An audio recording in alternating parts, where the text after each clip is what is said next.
On the far western coast of the continent, high atop a rocky promontory overlooking the Sunset Sea, sits Casterly Rock, ancestral seat of House Lannister. Below it lies Lannisport, one of the great cities of Westeros, a center for trade, culture, and the great Lannister fleet. There are a number of gold and silver mines in the Westerlands, making it the richest region in all of Westeros. One of the most productive mines lies beneath Casterly Rock itself, making House Lannister the wealthiest of all the noble houses. This allows House Lannister to finance many endeavors of other noble houses.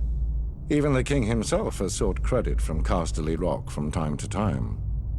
We Lannisters claim our descent from the Andal invaders, and through the female bloodline, Lann the Clever. According to the legend, Lann, using only his wits, won Casterly Rock from the noble House of Casterly during the Age of Heroes. The Lannisters reigned as kings of the Rock for thousands of years, and worked to make it the envy of the rest of the Seven Kingdoms. Our time as kings ended, however, when Aegon Targaryen, otherwise known as Aegon the Conqueror, arrived in Westeros with his army. The last king of the Rock, King Loren Lannister, joined forces with King Mern Gardener, the king of the Reach. Together, with 60,000 men, they met the Targaryen host in open battle. History tells us that Aegon unleashed all 3 of his dragons, slaughtering 4,000 men at what came to be known as the Field of Fire.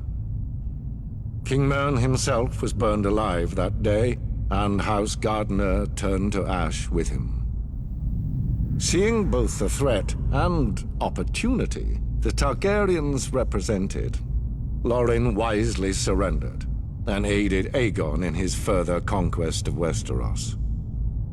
The Lannisters were thus appointed Lords Paramount of the Westerlands and Wardens of the West, titles we hold to this day. Let us be clear, though.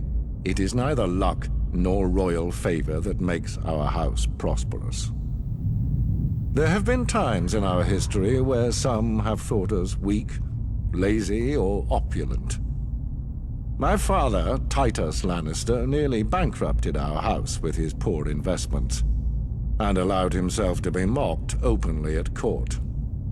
When our vassal, the Rains of Castamere, dared to rise up against the Lannisters, they learned how dangerous it can be to taunt a lion. I, Tywin Lannister, led the assault on Castamere to put down this rebellion. I made an example of them, to anyone who doubts our might. They even made a quaint song about the fates of the Rains of Castamere. Sadly, there are no Rains left to hear it. Today, the Golden Lion of Lannister is rightly admired and feared throughout the Seven Kingdoms. Our words are, "Hear me roar."